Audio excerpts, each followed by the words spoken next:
My name is Helen Marks. I am 67 years old, a retired small business owner and a grandmother. For 3 decades, I have been the quiet backbone of this family. I never imagined a single sheet of paper could slice through every thread we had left. It was Christmas Eve at my mother's house. The tree glowed with gold lights. The smell of roast turkey drifted from the kitchen. My sister's children darted between rooms, half whispering their secrets. I sat on the couch near the fireplace, a cup of tea cooling in my hands, watching my granddaughter Emily carry a tray of ginger cookies toward the dining table. She was wearing the navy dress she had saved for months to buy. She looked older than 15 in it. Her eyes met her cousin Lydia's across the room. Lydia, my niece, stood beside her husband Jake, laughing at something his mother had just said. But when she saw Emily, her smile froze. She glanced away, busying herself with her champagne flute. 30 years of holding a family together. I never thought one envelope could unravel it all. 3 weeks earlier, I had been in my own kitchen, stirring honey into my tea when the envelope arrived. Heavy cream cardstock, gold embossing, the faint scent of lavender. I smiled. I knew it was Lydia's wedding invitation. Emily was in the living room humming to herself. I set down my cup, slit the wax seal, and pulled out the card. It read, in beautiful cursive, "The honor of your presence is requested. Mrs. Helen Marks and guest." I stared at the line. No Emily. No mention at all of my granddaughter, the girl who had fed Lydia's cat while she vacationed in Florida, who had made her a scrapbook for her 21st birthday, who called her the cool aunt before she got engaged. Emily peeked over my shoulder. Is that it? The wedding invite? Her voice bubbled with excitement. Then her eyes searched the paper. The brightness in her face dimmed. She didn't ask why her name wasn't there. She didn't have to. I held the phone in my hand for a full minute before dialing. Lydia answered on the second ring. "Dee Dee," she said, still using the nickname she had given me as a child. "Did you get it?" "I did. Lydia, there must be some mistake. Emily's not listed." A pause. Then, "There's no mistake. The wedding is adults only. No one under 18. I could hear a man's voice in the background. Jake, low and clipped. Lydia's tone hardened. "It's nothing personal. Jake's family. They have certain standards. They want everything sophisticated. No kids. Emily is 15, not 5. She knows how to behave." "It's not about behavior. It's the vibe, the setting. We've already told everyone. I hope you understand." I did understand. I understood she was choosing to keep her own niece out to please her husband's family. My thumb pressed the phone tighter to my ear. In that moment, I could have argued, begged, reminded her of the winters I bought her coats, the nights I stayed up when she was sick, the tuition payment I quietly made so she wouldn't have to drop out of college. But I didn't. Instead, I took a breath and said, "Then we won't be there." Silence crackled down the line. Finally, she said, "I'm sorry you feel that way," and hung up. I stood in my quiet kitchen, the scent of cooling tea in the air, the envelope still open on the counter. Emily's bedroom door was shut. In that stillness, I decided I would not protest. But when Christmas came, I would make one quiet move and let the truth speak for itself. I am Helen Marks, 67, a widow, and a retired co-owner of a small engine repair shop. For years, I balanced spark plugs and payroll, placed parts orders, and locked up at dusk while Pete, my husband, rinsed grease from his hands at the outdoor sink. When cancer took him, the shop went to our older son, and the house fell quiet. It is quiet still, except for my granddaughter Emily, 15, who lives with me on the edge of Columbus in a cedar-sided house with a small porch and a stubborn screen door. I raised 2 boys into decent men, though decency is a habit you repeat, not a medal you win. The younger, Michael, is Emily's father, a long-haul trucker who sleeps more nights under sodium lights than under a roof. Emily's mother remarried and moved 2 states away. Postcards in spring, a call, some Christmases if the lines are kind. Emily chose steadiness over distance. She chose my house. Her room smells of vanilla lotion and notebook paper. Her laughter climbs the stairs and wakes the frames. Taking in children is not new to me. Years ago, my sister June died from breast cancer. Her little girl, Lydia, came to me with a backpack and a silence heavier than the backpack. She was 7, and sleep would not come unless a radio whispered beside her bed. I taught her to tie bootlaces, soften butter without melting it, and ask for help before things were on fire. It was a season made of lists and small victories. That first winter after the funeral, I knit a sky blue wool coat with deep pockets. Lydia chose the buttons herself, round and glossy like marbles. She kept real marbles in one pocket and a folded photo of her mother in the other. When snow blew sideways across the school lot, she ran to me in that bright coat, cheeks raw and eyes shining. In the photo on my mantle, she wears it with the chin tilted up, as if courage could be learned by posture. Another photo sits beside it. Emily, 3 years old, stands on a kitchen chair while Lydia, 11, pretends to teach her how to whisk eggs. A metal bowl anchors the moment. Flour dusts the air like a small weather system. Lives braid themselves together one chore at a time. I learned long ago that love is not a speech. It is a list, and the list is mostly errands nobody sees.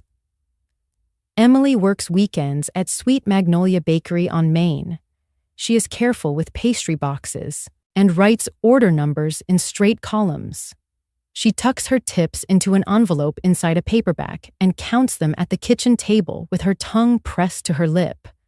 She used that money to buy a navy dress because Lydia once said navy photographs better than black. She draws floor plans in the margins of homework and talks about the future in the tense of certainty. When I pass my road test. When I get a campus job. When I pay you back. My mother is 88. People call her the peacemaker, which is not the same as fair. She thinks family harmony is a souffle. No sudden movements, no raised voices, and for heaven's sake, no truth that might collapse the rise. She loves Lydia loudly. She loves Emily quietly. She loves me best when I agree with her, which is less often now. When hard news arrives, she says, "Be gracious." I have grown suspicious of that phrase. It is the rug under which women sweep their own names.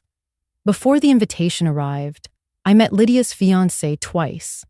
Jake comes from a family that treats life like a club with a dress code. His shirts look pinned at the back. He compliments the help and never hears their answers. At dinner, he spoke about venues and lighting and a string quartet that refuses anything written after 1979. His mother, with a smile that never touched her eyelids, said children run in photographs. The line tried to be a joke and still expected applause. Jake smiled as if the line were his. I try not to build villains out of people I barely know. Rooms shape people. He was raised in one that values polish over pulse. Still, I know control when it arrives dressed as elegance. It stands too straight and smiles only with its teeth. After the engagement, Lydia began to mirror that posture. Saturday coffee at my kitchen table became brunches with wait lists and hosts who use first names like handles. She used to call to ask how to clean a cast iron pan. Now she texts links for dresses she will never wear twice. I answered anyway. Answering is the muscle memory of motherhood. Our house keeps a different rhythm. On the refrigerator, a magnet shaped like Ohio holds up grocery lists and a faded photo strip. Behind the magnet sits a spare key to the shop, habit from years when someone always forgot something. On the mantle, Pete kisses a trout he swore he would release and then did not. The back door sticks in humid weather. Everyone who belongs knows to lift before turning. Homes are made as much by knowing where things stick as by paint colors. Under my bed, a shoebox holds receipts for things nobody knows I paid.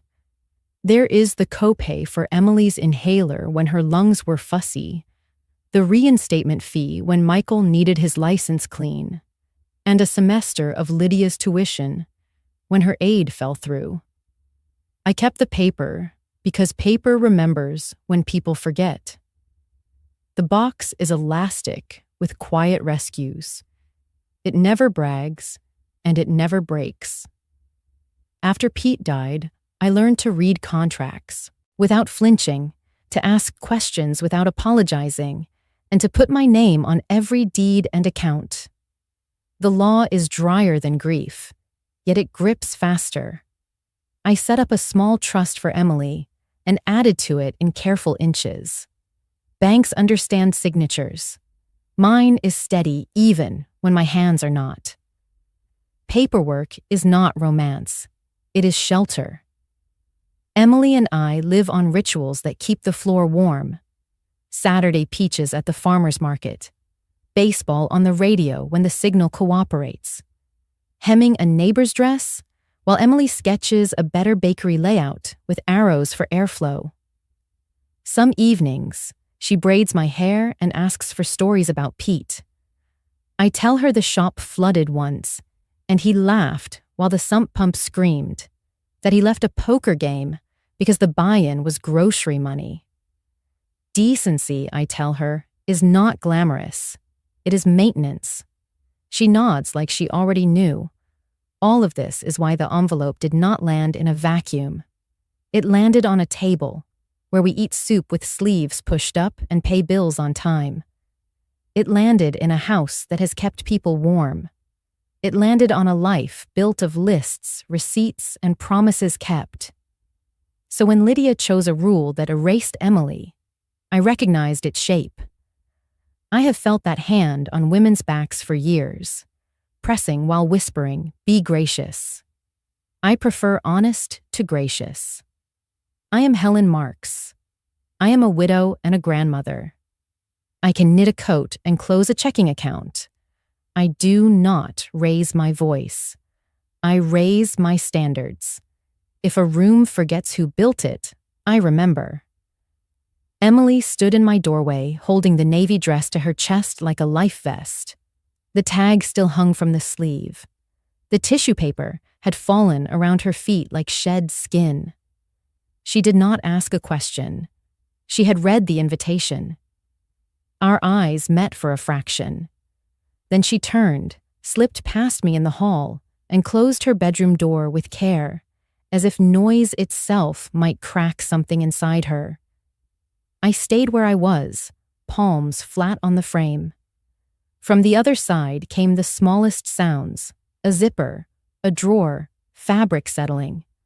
On the carpet by my shoe lay a loose blue button, glossy as a raindrop.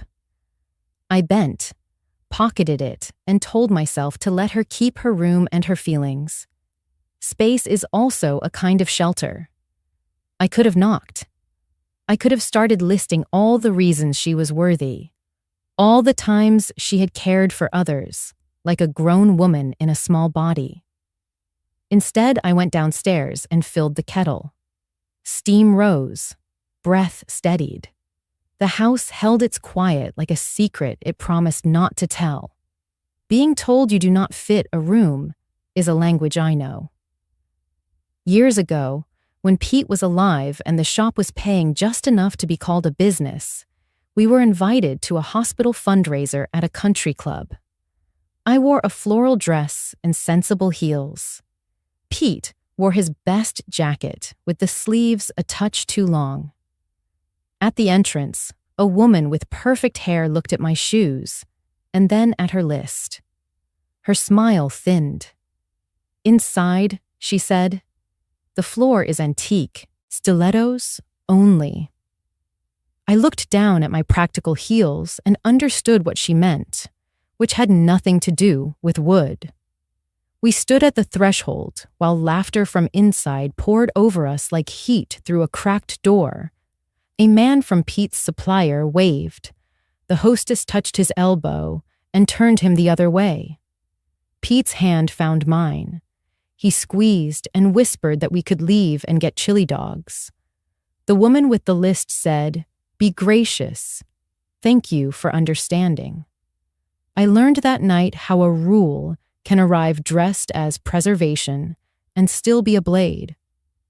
We drove to a roadside stand, ate in the truck, and Pete kissed mustard from my thumb. It was not tragedy, but the cut remembered its place. Morning came. The house was washed in the pale blue that forgives corners. I set 2 mugs beside the kettle and wrote notes on an old envelope. Bank, trust binder, checkbook. The invitation lay face down on the table, wax seal broken like a coin, split in half.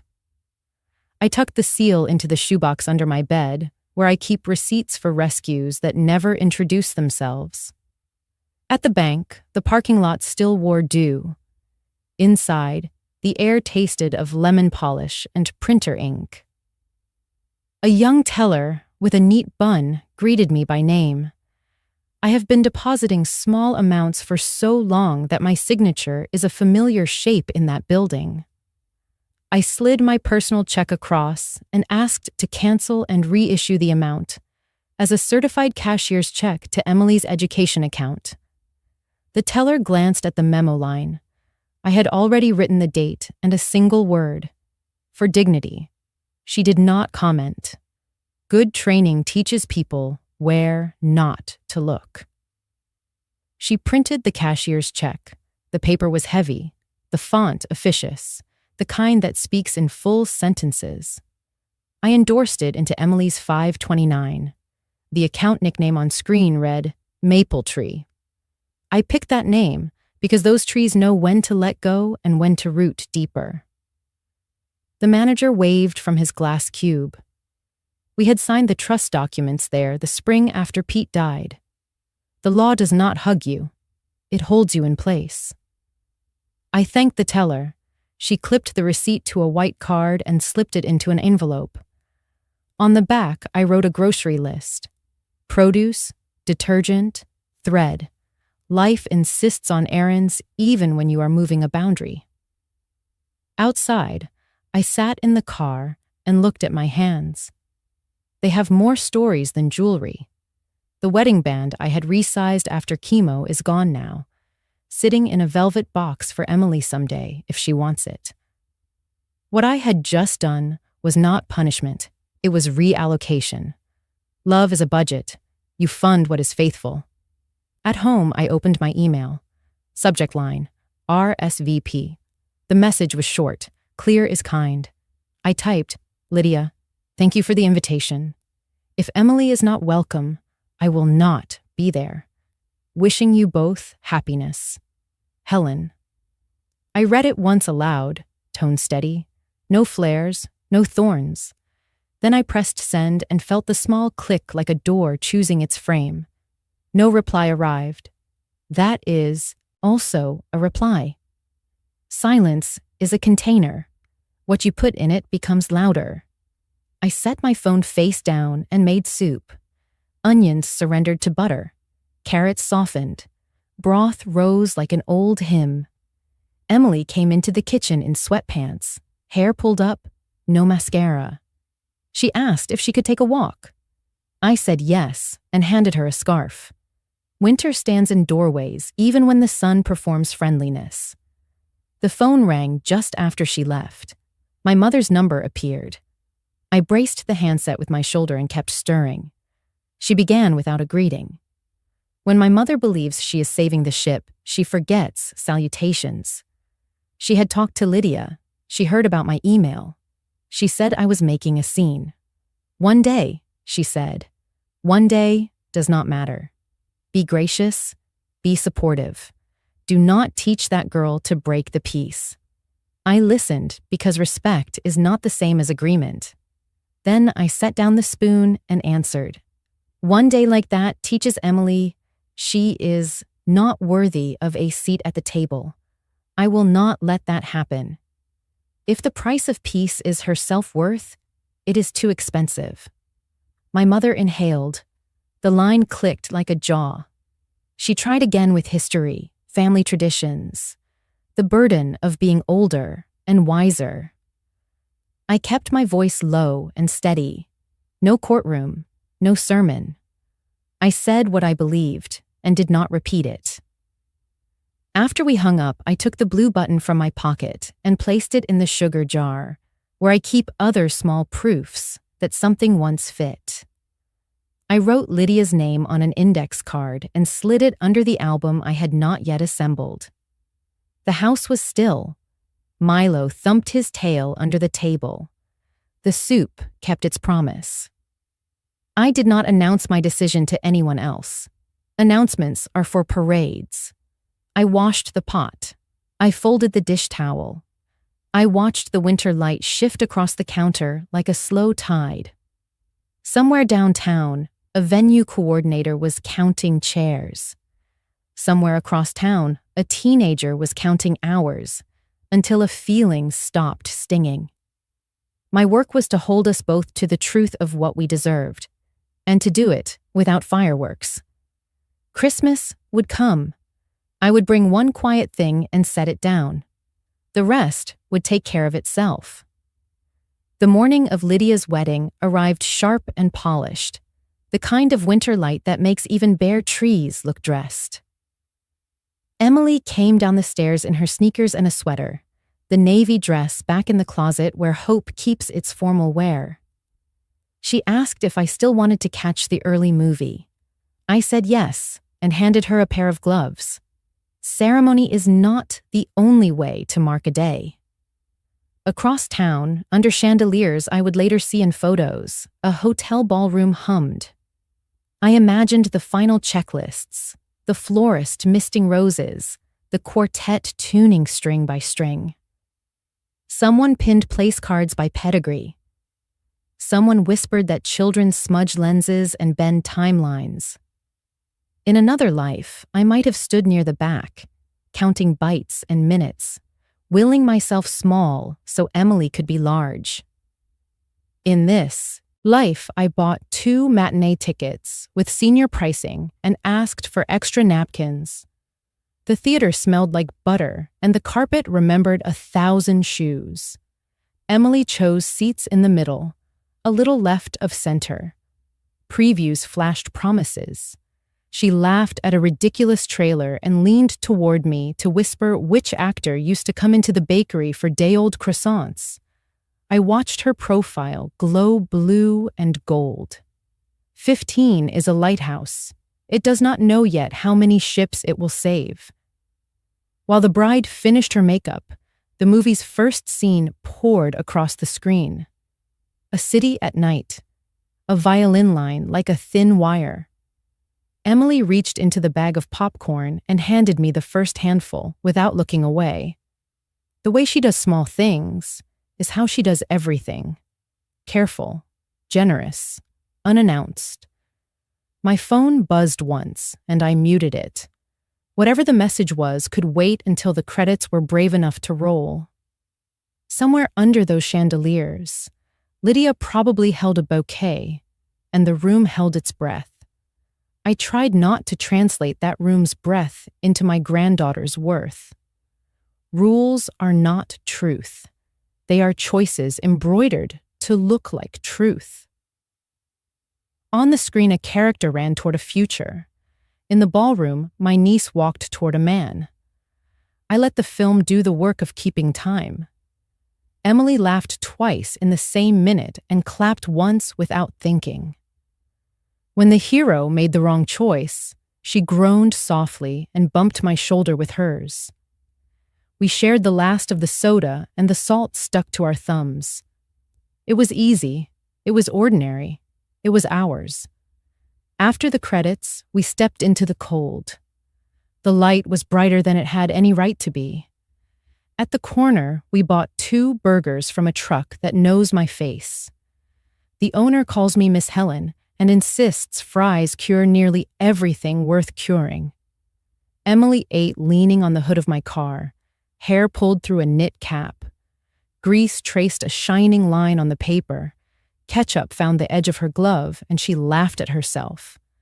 I kept a packet of wipes in the glove box because preparation is a form of love. We drove to the nursery on Maple, the one that keeps a heated greenhouse through winter. Inside, the air fogged my glasses and smelled like soil and lemon. Emily lifted a clay pot of red geraniums. The blooms were stubborn and cheerful, exactly wrong for a ballroom and exactly right for our porch. She read the care tag and recited it like a spell. Bright light. Water when dry. Pinchback spent blossoms. She tucked the pot in her lap, as if warmth could root faster that way. By mid-afternoon, a photo would have been taken of Lydia under a spray of crystal, her smile pinned as neatly as her veil. Wine would have been poured by people whose names were on schedules, not guest lists. Toasts would have praised the future while ignoring the present absence of a girl in a navy dress. I did not need to stand witness to understand the shape of it. Absence can be felt from anywhere. We stopped for milk and thread, the kind of errands that never cancel themselves. At the register, Emily counted coins from the same envelope she uses for tips. She asked if we could stop by the library drop box. I said of course and turned left instead of right. Agency is a small word that swings wide.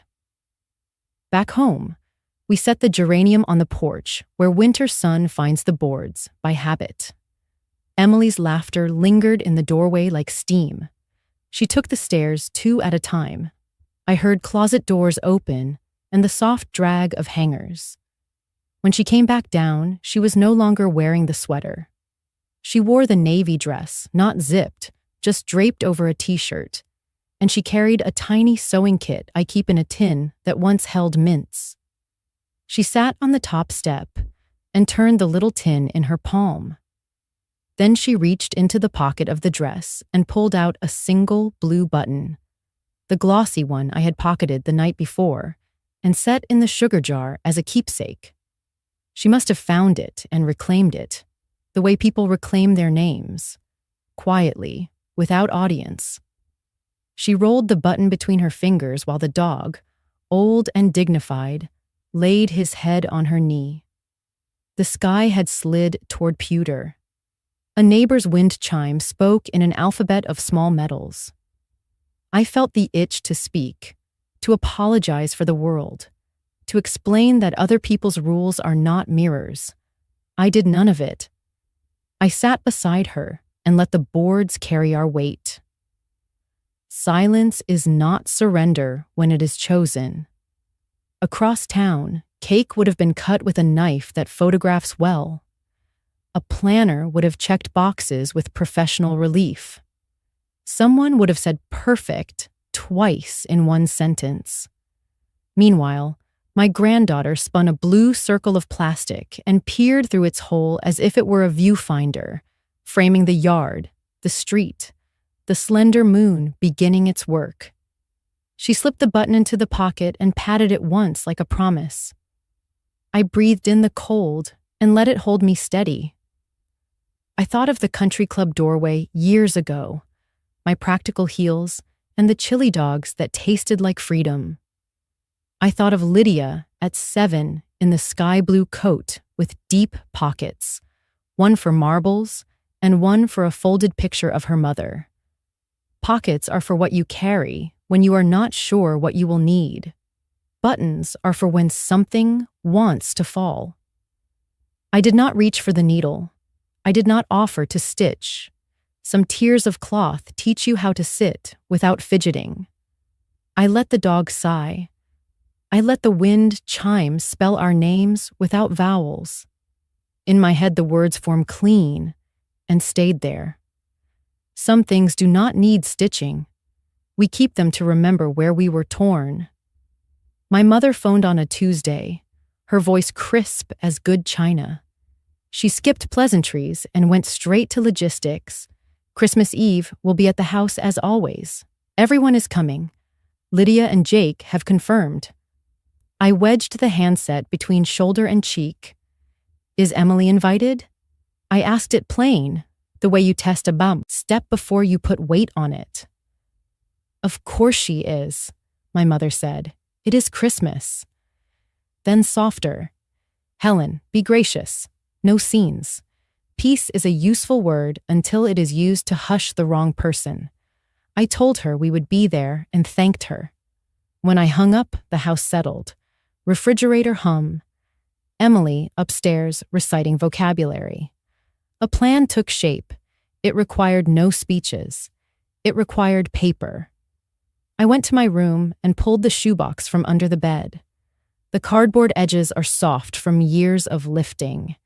Inside lay the quiet records of a life nobody clapped for. Co-pays, a mechanic's invoice with grease prints, a postcard Emily mailed to herself from 5th grade camp so she would have something in the bag with her name. Beneath the receipts waited photographs that never made it into frames. Lydia at 7 in the sky blue coat I knit, cheeks bright, eyes trying to be brave. Lydia at 11 teaching Emily to whisk. At the bottom, folded exact, was the paper I needed. The credit union transfer from a decade ago. Lydia's tuition payment when her aid fell through. The ink had faded to gray, but the line still read paid in full. I moved my thumb across the date and remembered the lift in her voice when the registrar cleared her. The promise to pay me back when her feet found ground. Promises are seeds. Some sprout, some sleep. On the bedspread, I arranged the photos and receipts in small constellations. Make it into something, I told myself. Give memory a spine. I did not want ammunition. I wanted witness. At the craft store, the air smelled of cedar and glue. I chose a leather-bound album, the color of coffee with cream. The clerk added acid-free sleeves and photo corners. I took a fine black pen and cotton gloves because reverence is often nothing more than clean hands. Back home, I cleared the dining table and began. Page 1, the blue coat, the winter that tried to erase sidewalks. Next, the kitchen lesson, flowers suspended like weather. Then Emily at 3, Lydia at 16 with her permit, the dorm room with a window that would not open more than 2 inches. I wrote in small, steady letters, names, dates, the smells that carry through time, cinnamon, detergent, cold air. Every few pages, I paused to sip tea and to avoid crowding the margins with feelings better implied. Emily came for a snack and saw the spread. She did not step into the field of paper. She circled, reading the story without touching it. Her hand rested a second on the photo of Lydia in the coat. Then she looked at me, half question, half blessing, and went back upstairs. When the order felt right, I turned to the last page. I set the tuition transfer in the center and fastened it with corners so it could be lifted. Evidence should breathe. Beneath it, I wrote in a slower hand. Family means no one gets left behind or forgotten, even when outsiders insist you should. The sentence did not accuse. It stood like a post driven true. I closed the album and pressed my palm to the cover. Leather keeps warmth and remembers touch. I tied a narrow ribbon around it, not festive, not mournful, a sign that this was a gift and also a boundary. In the hall closet, I slid the album into a plain paper bag labeled "To Lydia" and set it beside scarves and the emergency lantern. Some plans do not need hiding. They need patience. That evening, my mother called again to confirm ham and scalloped potatoes and pie. She rehearsed her creed. We are a family. We do not air discomfort at the table. I told her I would bring cookies and a small package for Lydia. She paused, asked if the package would cause trouble. I said no. It would cause clarity. She changed the subject to seating cards and whether Emily preferred cider or punch. Cider, I said. And thank you. Later, Emily drifted downstairs in socks and asked if we could watch the game. We sat side by side. Between innings, she leaned her head on my shoulder with the careless weight, only the safe dare use. I thought of the album waiting in the closet and of paper that holds when voices disagree. The plan did not feel like strategy. It felt like housekeeping, opening a window in a stale room and letting the cold in. Before bed, I wrote a reminder on an index card and tucked it under the ribbon. Bring gentleness, bring backbone. Then I turned off the lights and stood for a moment in the doorway, the maple throwing latticework on the floor. Christmas was coming. I would carry one quiet thing into a loud house and set it down where everyone could see. The rest would take its shape from that. Martha was out early, sweeping the seam where her walkway met the street. She wore the same blue house coat she had worn since the mill closed. The pattern had faded to near memory. I carried the geranium to the porch rail and pinched a spent bloom. Petals came away like confetti that missed its cue.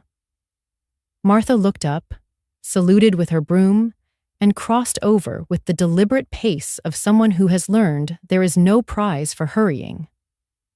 "You're up with the crows," she said. "Coffee?" "I have a pot," I answered. "Bring your own mug if you want the chipped one." She laughed and followed me inside. In my kitchen, she chose the chipped mug on purpose. She always does. We sat at the table where I had sorted photos the night before. The album was hidden in the hall, closet, but a single corner of a print had slipped under the salt shaker. Lydia in the blue coat, chin brave. Martha's eyes went to it, and then to me. "All right," she said. "Tell it." I told her about the invitation and the missing name, about Lydia's voice flattening while a man's voice murmured behind it, about the decision to stay home the day of the wedding, about burgers on the car hood and a movie that made Emily clap once, without meaning to. I told her about the plan for Christmas, the leather album, the tuition receipt that had slept under my bed for a decade. Martha listened the way good nurses listen. She used to be one before her back said no. She stirred her coffee with her finger and noticed the button sitting in the sugar jar like a tiny moon. I gave her the shape of my choice without dusting it with righteousness. When I finished, she set her mug down and looked at me as if measuring a hem. "Some folks forget the hands that fed them, Helen. You just made sure Emily won't forget who feeds her soul." The words landed like a small bell rung in a chapel no one uses anymore. I did not answer right away. Silence in front of the right person is not a void. It is a chair pulled out for truth. The kettle hissed where it had settled back onto heat. Old habits move even when you do not ask them to. "I don't want this to be revenge," I said. "I keep testing my reasons. If the reason is to make anyone hurt, I put it back on the shelf. I can't afford poison." Martha nodded. "Poison takes rent out of your bones before it ever touches theirs." "What do you call it then?" "Instruction," I said. "For Emily, for myself. Maybe for Lydia if she is listening. It is not a speech. It is a record. Paper keeps steady when voices tilt. Martha smiled into her cup. You always did grade your own homework. Good. Grade this too. Outside, a delivery truck sighed to a stop and started again. Milo thumped his tail under the table, and then reminded the room he was old with a soft groan. Martha leaned back. The chair creaked in the key of honest wood. She's 15, Martha said. That age you remember everything you are told you are. If what she hears is you are an afterthought, it will take years to teach her otherwise. Better to interrupt the lesson now. That's the word, I said. Interrupt. Martha tapped the table once with a knuckle. You did not slam a door. You set a place at a different table and invited the girl who needed feeding. That is not revenge. That is hospitality. I felt my lungs settle.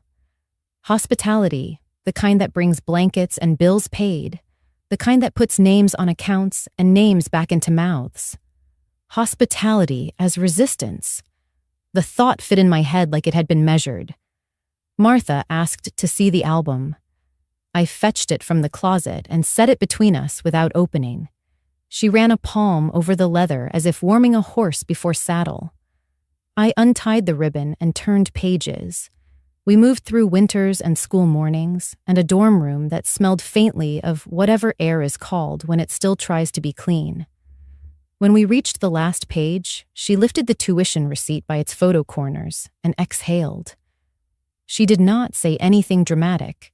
She only placed it back gently, as if it were a baby returning to sleep. You going to write anything else? She asked. Only a line, I said. Family means no one gets left behind or forgotten, even when outsiders insist you should. Martha poured the last of her coffee into her saucer to cool, an old habit from hospital nights. Outsiders is a good word, even when they wear our rings or our last names. We sat like that, not fixing, not plotting. She told me about her robin that keeps pecking at the kitchen window, how she taped a paper sun to the glass so the bird would stop fighting its reflection. Sometimes you have to show a creature it is not being attacked, she said. It is only seeing itself.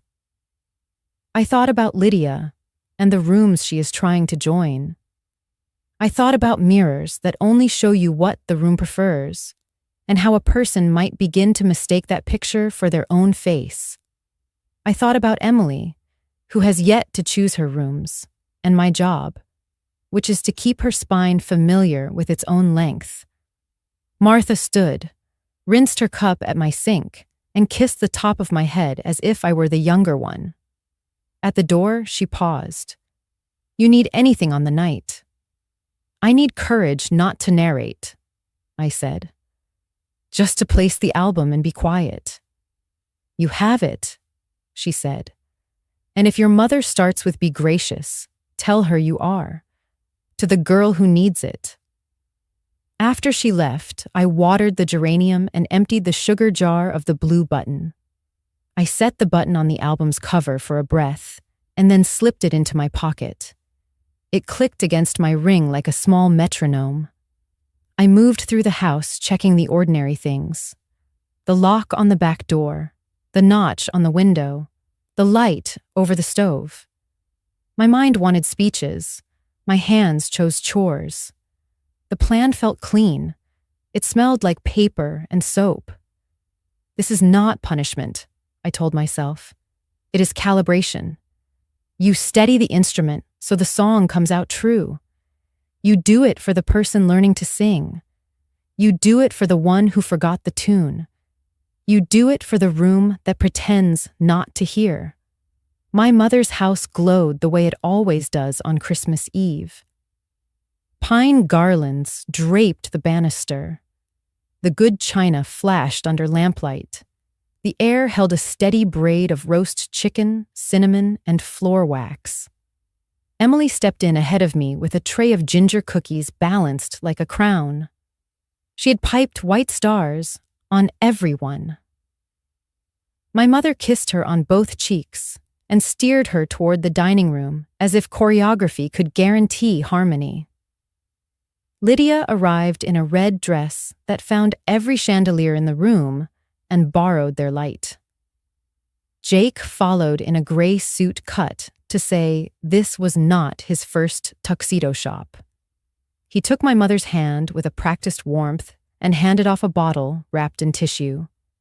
Lydia saw Emily and lifted her chin in a shy hello. The greeting hovered, then fell between them like confetti no one had agreed to throw. I carried a plain paper bag labeled to Lydia and found a chair by the end of the tree. Ornaments from 3 generations leaned into one another on the branches. A tiny paper angel Emily had made in 2nd grade hung beside a glass ballerina my sister loved in high school. Families are galleries that never curate, only accumulate. My mother called for cider. Cousins ferried napkins and forks. Someone tuned a radio and then remembered the station always crackled near the oven. We ate early. The conversation took safe roads, weather, parking, sales that were not what they used to be. Lydia sat between Jake and my mother, smiling a smile that looked sturdy from far away. Emily kept her shoulders straight, asking my uncle about his garden, refilling water glasses before anyone noticed they were low. I watched her hands move and thought of all the rooms they will steady that do not yet exist. Dessert plates appeared. My mother clapped for attention and announced the gift exchange just as the youngest cousins began to vibrate. She reached for a stack of wrapped boxes, then paused when I stood. "May I give one first?" She blinked, then nodded with a careful smile that said a dozen unspoken instructions. I picked up the paper bag and crossed to Lydia. "This is for you," I said. "It is not expensive. It is only ours." Lydia's palms flattened the paper smooth before she reached inside. The leather caught the light like water catching moon. She rested the album on her lap and untied the narrow ribbon with a neat tug. The room kept breathing, but softer. She opened to the first page. There she was in the sky blue coat, cheeks bright as new apples, chin up like a flag that will not drop. Her finger touched the corner of the photo, then she turned the page with 2 hands. Flower bloomed from a bowl to dust 2 small faces. Lydia at 11, Emily at 3. Whisk and wooden spoon held like instruments in a school band. Another page, another winter, another summer. A dorm room with a window that opened only enough to admit hope. A number written on a move-in box in my handwriting. A scribble of a shopping list tucked into a margin where a recipe should have been. Jake leaned in, polite at first, then puzzled. He glanced at me as if I might narrate. I did not. The point of a record is that it speaks in its own tense. The cousins' paper hats rustled. The clock on the mantel found its hour and told it twice. My mother shifted her weight and rearranged the napkins into stricter geometry. Lydia turned another page, another, and then stopped. Her hand hovered. The tuition transfer sat in the center under clear corners, ink faded but legible. She lifted it free and read the line with her mouth, not her voice. Paid in full. The date sat there, patient as a lamppost. For a heartbeat, her face emptied of performance and filled with a child I knew. She looked at me without lifting her head. Jake frowned. "What is this for?" "A keepsake," I said. He waited for a different answer, and finding none, returned his gaze to the page as if the paper itself had breached etiquette. Lydia placed the receipt back, very carefully, and smoothed the sleeve so the corners held true. She did not speak. The silence that followed did not roar or punish. It took its seat politely, then drove 3 nails into the floorboards so it would not tip. Emily had drifted to the doorway with the cookie tray, her eyes held steady. She was not asking me to rescue anyone from anything. My mother set down her fork and reached for the cider as if thirst had become ceremonial. An uncle coughed. The radio surrendered its carol to static and then remembered the tune. I kept my hands in my lap. I did not rush to soften, did not decorate the moment with context. Paper is merciful because it does not argue. It says only what it can prove. In that room of soft lighting and learned manners, a page did the work that sermons rarely finish. Lydia closed the album gently and kept her palm on the cover, like you might rest a hand on a sleeping child. She swallowed. Her voice came out small and clean. "Thank you." Then she looked toward Emily. The red of her dress did not reach her eyes this time. Emily nodded once, a gesture that meant, "I see that you see." Jake shifted. He tried a smile and found it had nowhere to land. He lifted his glass and said perfect, as if summoning a spell with no ingredients. My mother exhaled the way women exhale when the cake does not fall. She announced that the exchange would resume. Paper tore. Thank yous scattered. The room's pulse stumbled and then found its old beat. I returned to my chair and folded the ribbon into my pocket. The album stayed on Lydia's knees. She held it with both hands, the way you carry a brick you are not ready to set, but could. Emily passed the ginger cookies and took the last one for herself, without apology. I watched her bite and thought how a person learns to feed herself in front of people who once withheld a chair. The evening moved along because evenings do, but something had shifted one notch toward true. The silence did not break. It settled. It made room. It held. The front door sighed as Lydia caught my eye and tilted her head toward the porch. Music and paper kept up their chatter behind us, while winter air came in like a clean question. She closed the door softly and set her hands on the railing as if steadying a ship. "Dee Dee," she said, voice rougher than it had been inside. "I did not know you had done that. I did not know about the tuition. I did not know about half of those pictures." I stayed at the other end of the rail. The porch light turned our breath to pale flags. "You do not owe me thanks," I said. "But if you want Emily to believe you consider her family, this is the time to show her." She looked down at the steps where salt dusted the paint like frost. "Jake's family has rules. The wedding was a negotiation. I told myself it was only one day. I told myself Emily would understand." "She did," I said. "She understood where she ranked." Lydia flinched. The quiet clicked into place like a latch. A car went by. Tires whispered on cold pavement. "When Mom died," she said, still looking down, "I thought your house was a hallway to my real life. I did not see it was the life. I have been trying to trade it for rooms where I pretend I know the rules. You are not the first to mistake a chandelier for daylight," I said. She huffed a laugh.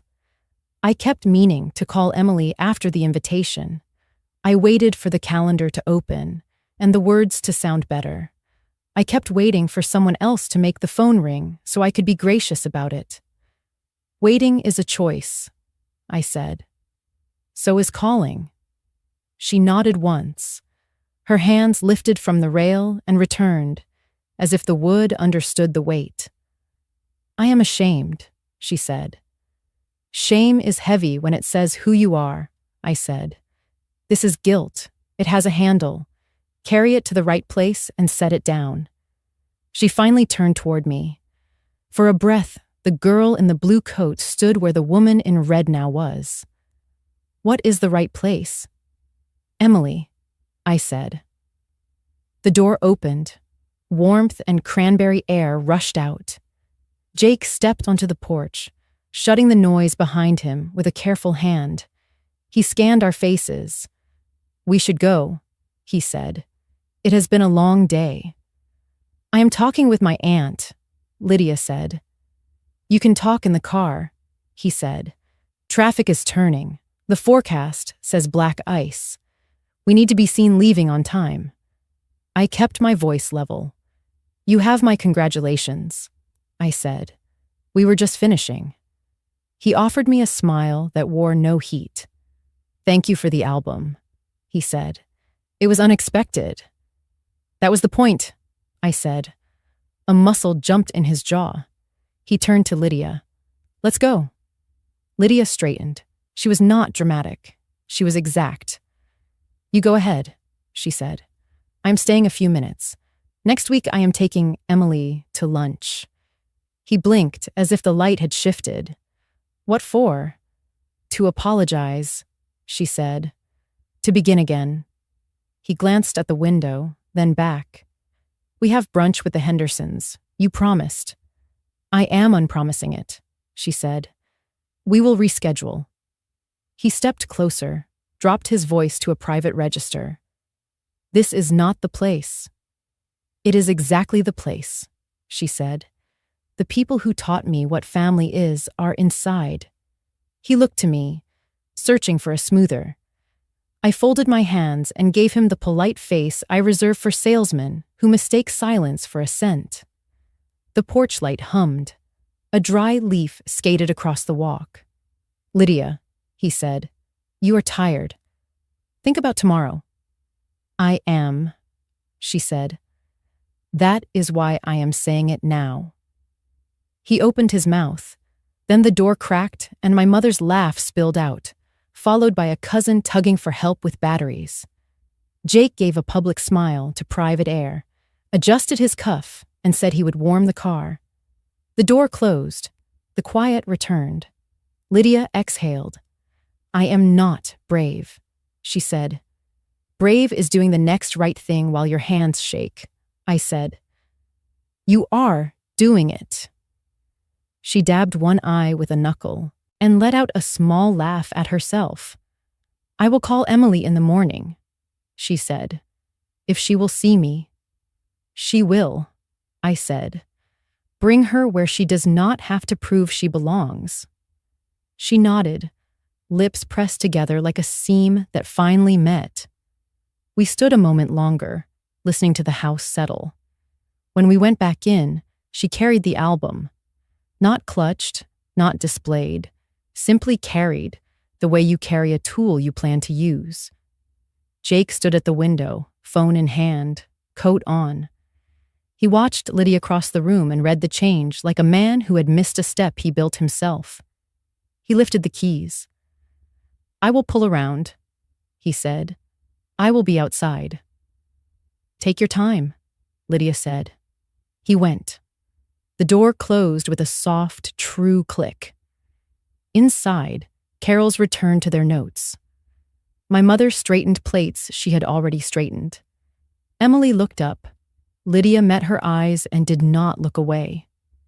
The room shifted a fraction toward a better axis, as rooms do when someone tells the truth, and then stands still long enough for it to land.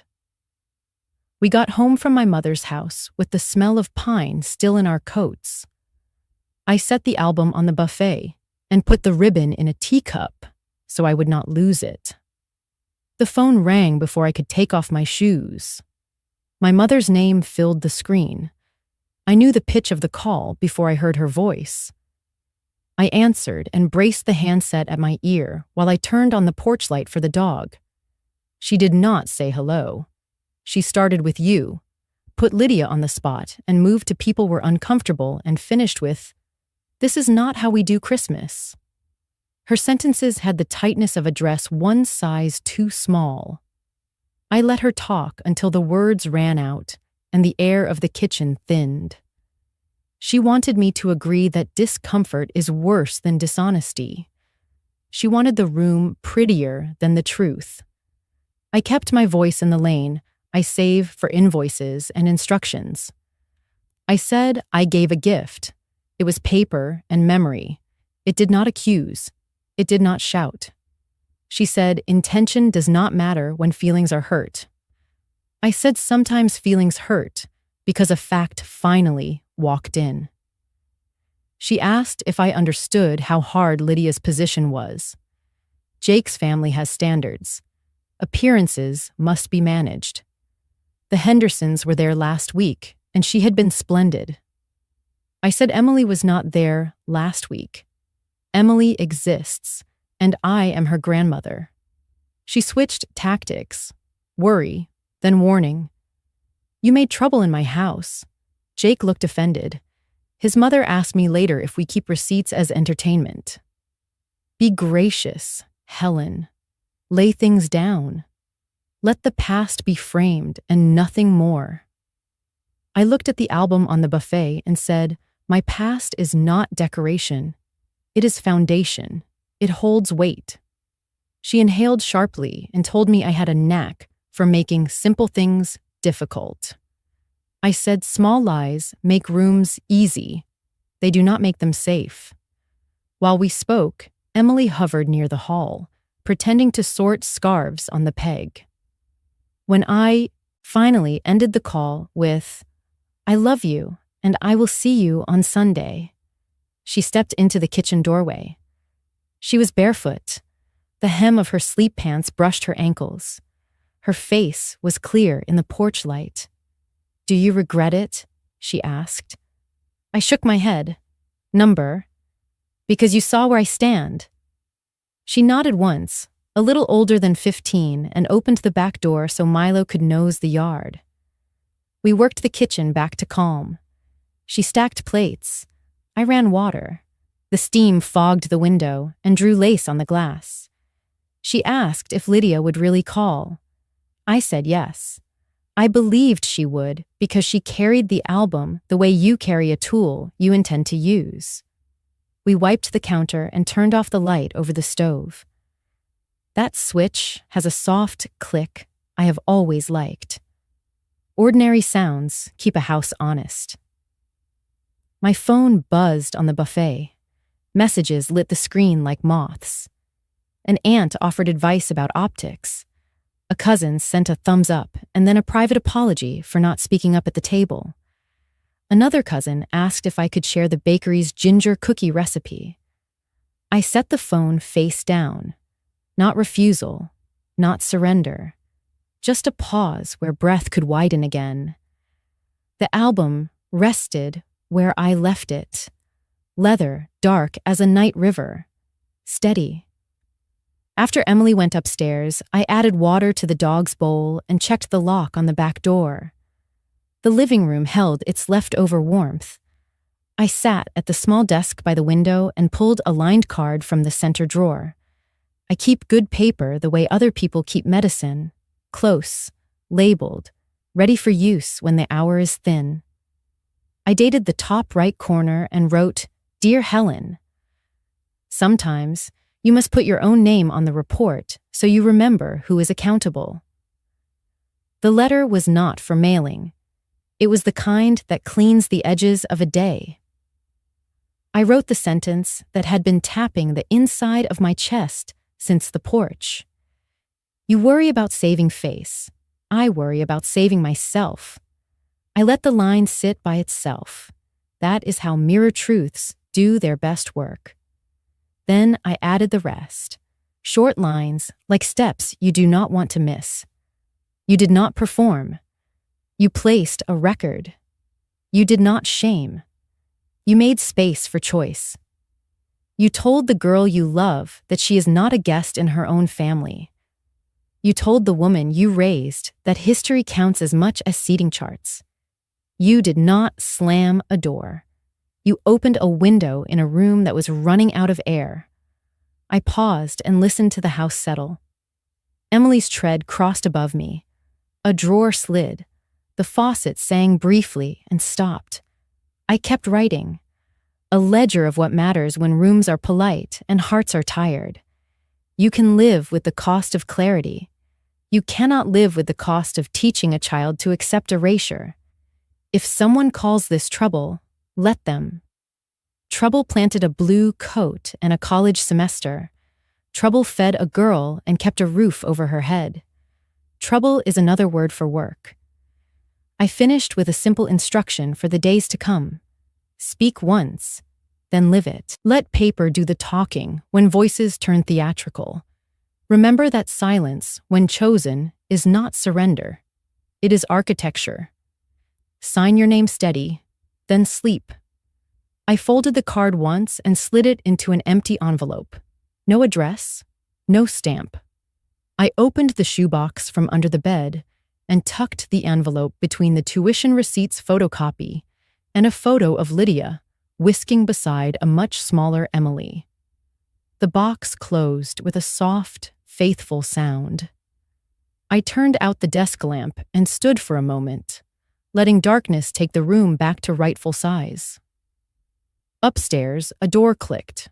Milo sighed in his sleep. In the quiet, I tried on the word regret again and found it did not fit. The seams pinched. The shoulders wouldn't move. Conviction settled better. It breathed. I climbed the stairs with the same care I use when carrying soup. At the landing, I touched the wall like a blessing and thought of the porch, the rails cold under our hands, and Lydia's voice when she said next week. The night held. The line I had written hummed like a small engine. Tomorrow would ask for the same steadiness. I already knew my answer. A month slipped by, the way winter prefers. Steady. Useful. On a Thursday, my phone buzzed with a message from Lydia, addressed to Emily and copied to me. Lunch at the old diner on Park. Noon, her treat. Emily showed me the screen to share it.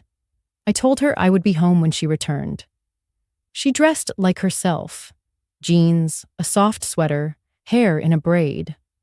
At the door, she patted the pocket of the navy dress as if checking for a heartbeat, then laughed and took only a scarf. On the porch, she asked if I needed anything from town. A library drop, I said. After the door closed, the house felt longer. I set towels to soak, threaded a needle for a neighbor's hem, and let a pot of soup find its simmer. The radio abandoned weather and played standards. I kept my hands busy so my mind would not direct a scene that was not mine to direct. When tires crunched the gravel, I stood. Emily came in with the cold on her cheeks and the smell of bacon in her hair. She leaned against the wall in the posture of someone who did something brave and did it well. In her hands, she held a small bag from the gift shop next to the diner, tied with a thin white ribbon. She apologized, Emily said, before I could ask. She said she should have stood up to that rule. She said she chose the room over me and she is trying to choose her way back. She said a sorry should buy something. So she bought lunch, and then she gave me this. She drew out a tiny frame, no bigger than a postcard, with a felt back and a clear pane. Inside, mounted on linen, sat a single blue button. The button was glossy and familiar. The nick on one hole proved my needle once slipped. On the paper beneath the fabric, Lydia had stamped a line. For the girl who was never too young for my heart. Emily's throat moved. She said she found it on the mantel and thought it belonged where I could see it. She asked if I wanted help sewing the other buttons tighter. She said I did not have to forgive today. I could let the frame do the talking. I let the words settle. How was the pie? I asked. Cherry, Emily said. We split a slice and argued about lattice width. She promised to stop sending pictures of dresses I will never wear and start sending recipes she actually makes. She told me the pool schedule like it was weather, then said she might be tired of reports. She looked tired at Christmas, I said. She looked like Lydia today, Emily said. She asked about the bakery. She asked if I would show her a campus when I start touring. She asked if it would be all right to come to the spring concert, even without an invitation. What did you say? I said the door swings both ways, Emily said. I told her I would like that. She set the frame on the table and touched the glass as if checking the temperature of a sleeping child. She told Jake she was staying. Lunch first. No errands, no appearances. He did not like it. She said not liking is not the same as forbidding. I stirred the soup and did not ask about Jake's tone. Information deserves to find its own chair. Do you want to tell me everything? I said. I told you what matters, she said. I ladled soup into bowls and set them down with the weight of simple things. I am glad you ate. I am glad she apologized. I am glad you brought home something that will not wilt. Emily laughed. Then her eyes shone the way eyes shine when the lid on a worry loosens. She burned her tongue and laughed again. She asked what she could do next, she said. I told her to call me before the calendar fills with other people's names. That is a fine next, I said. She looked at the frame. Should we hang it in the hall? It is yours, I said. Put it where you will see it in the morning. She carried it to the stairs and set it on the newel post. The blue caught the afternoon and held it. She came back and finished her soup like a person with company. We cleaned the kitchen without ceremony. She washed. I dried. The dog snored. My phone buzzed with messages I did not open. We let the day stand. When the water was off and the counter dry, Emily wiped a circle on the fogged window and drew a quick check mark in the clear. For today, she said. So, I remember it counted. It counted, I said. She went upstairs with the frame in both hands, careful as a lantern. I sat at the small desk and looked at the empty page in my letter book. I wrote nothing. Some victories prefer wood and glass. I listened to her steps cross the floor, the pause in the doorway, the place where she must have chosen a nail. The house found its old length again. Ordinary. Right.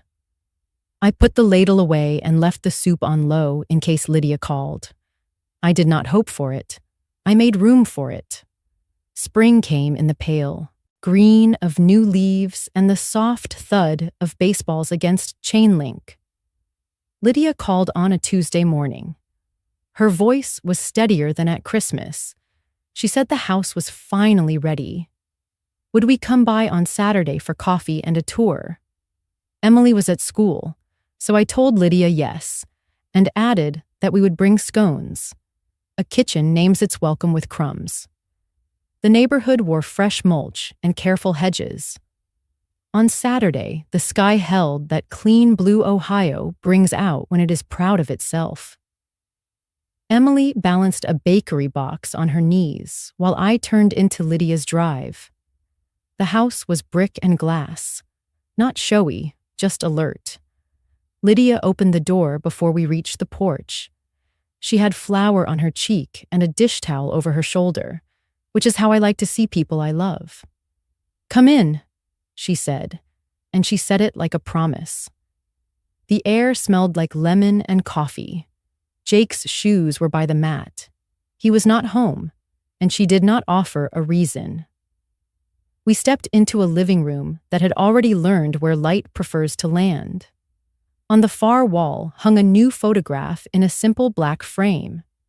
3 faces, ours, caught mid-laugh on the porch at my mother's house. It was the angle I never get to see when I am inside a moment, the angle that proves joy can hold still. On the console table beneath the photograph, folded precisely, lay the sky blue coat I knit the winter after June died. Lydia had found a way to make it part of the room without turning it into a museum. The wool looked soft and ready, Pockets deep, buttons bright. She touched the sleeve with a fingertip. "I wore it till spring fought me out of it," she said. "I think it belongs where I can remember how it held." We carried coffee to the couch. Lydia set out plates and moved the scones as if arranging them could make them multiply. She asked about Emily's geometry test, about my neighbor's hip, about whether the geranium had survived the last cold snap. The conversation had no shine to it. It had weight. She was not performing a home. She was offering one. "Come see the rest," she said. We followed the hallway where afternoon light made stripes on the floor. She opened a door on the right. "This one is yours," she told Emily. The room had been painted a soft gray that breathed. On the desk sat a reading lamp, a jar of pencils sharpened to actual points, and a small corkboard with 2 blank pins ready for whatever names Emily might need to tack in place. On the dresser were photographs in simple frames. Emily at the bakery holding a paper box. Emily on the porch with Milo. Emily at 8 in a striped shirt, tongue out while she squinted into flour dust. The bed had a quilt the color of ripe peaches. In the corner perched a chair by the window with a folded throw. The kind of corner that invites books to stay open. Emily stood in the doorway and then stepped inside slowly, as if the floor might vanish if she hurried. She ran a finger along the dresser's edge, then paused where a small frame leaned. The blue button shined under glass. Beneath it, on the linen backer, sat a note printed in tidy letters, "For the girl who was never too young for my heart." The same line Lydia had given her at lunch, this time anchored where mornings begin. Emily looked over her shoulder at me. Her face did not ask permission. It registered gratitude and surprise finding each other at the same time. She set her palm flat on the quilt, pressed once, and nodded, like a person who hears a room say her name correctly. I stayed in the hallway. Thresholds tell the truth about belonging. Light from the window fell past me and laid a warm band at my feet. Lydia came to stand beside me, shoulder to shoulder, as we watched Emily open the desk drawer and find lined paper, plain envelopes, a book of stamps. "For letters," Lydia said. Emily smiled. "Maybe for lists," she answered, and slipped one stamp into her pocket, like a secret, with good manners. We toured the rest of the house, the kitchen with a real pantry, a laundry room that made even chores look possible, a small table by the back door for keys and promises. Lydia showed us a shelf where she had put cookbooks that use butter without apology. The refrigerator held a magnet shaped like Ohio. "I stole the idea," she said, and we both laughed. Back in the living room, Lydia reached for the blue coat and handed it to Emily. "Try it," she said. Emily slid her arms in. The sleeves were long. She pushed them up and grinned. The coat did not fit. It blessed. She slipped it off carefully and laid it back the way Lydia had, palms smoothing the wool as if learning a prayer. We sat for a while without narrating it. Lydia told us about a new schedule at work and a boundary she had drawn with a supervisor who liked to send Saturday emails. She said she was learning that no is a complete sentence, yes is a contract. She did not mention Jake, and I did not press. Some names ask to rest until they can speak in their own tenses. Emily wandered back to her room and began putting a book on the chair, then took it off again, then put it back. A ritual of claiming. I stood at the door frame and let the late light pour around me. Dust motes rose and fell, quiet as apologies offered well.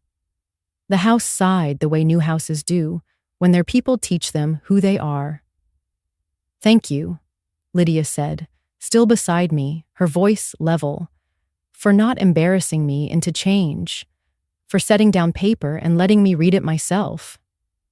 "You did the reading," I said. "You did the turning." She smiled, not the party smile, the one that begins in the eyes. "Stay for supper," she said. "I make a decent roast when I remember not to hurry it." "We can stay," I said. "We have time." The note on the dresser caught the light again. Emily lifted the frame and held it at arm's length as if checking a level. "Here," she said, and set it on the windowsill where mornings would find it first. She turned, saw us in the doorway, and motioned me in with a small wave of her fingers. I crossed the threshold, and the room took us both without a ripple. The sun moved another inch. The coat lay ready. The photograph on the wall did not blink.